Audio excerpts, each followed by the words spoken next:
Le dépistage néonatal, qu'on appelle parfois screening néonatal, c'est un programme de santé publique qui a été mis en place au Luxembourg dès la fin des années 60.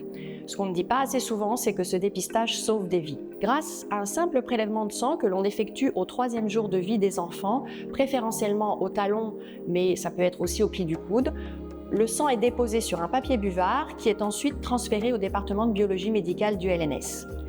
On effectue alors toute une série de tests qui permettent de détecter certaines maladies graves, de façon à mettre en place une prise en charge la plus précoce possible de ces maladies. Jusqu'à fin 2023, notre département dépistait 5 maladies dès la naissance.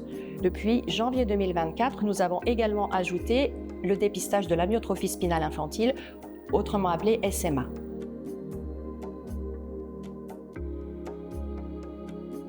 La SMA, c'est une maladie rare qui affecte environ un enfant sur 10 000.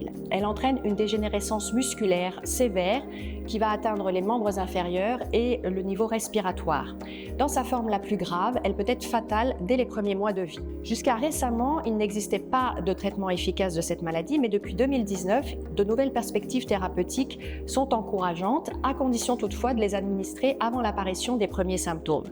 Et c'est là que le dépistage joue tout son rôle, puisqu'il va permettre d'identifier la maladie chez les enfants dès la naissance et d'administrer le traitement le plus précocement possible avant l'apparition des premiers symptômes, ce qui permettra d'offrir aux enfants les meilleures chances de mener une vie normale ou quasi normale.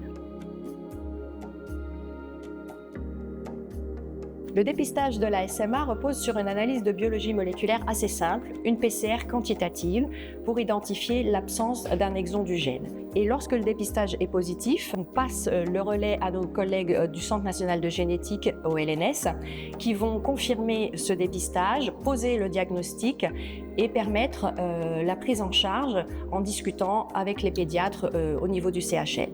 Wir benutzen eine Methode, wo wir gucken, ob ein Teil von einem Gen da ist oder nicht. Dafür muss man gut aufpassen, dass wir keine Kontamination von unserem eigenen ADN kriegen. Das ist die einzige Analyse an unserem Service, die diese Technik benutzt.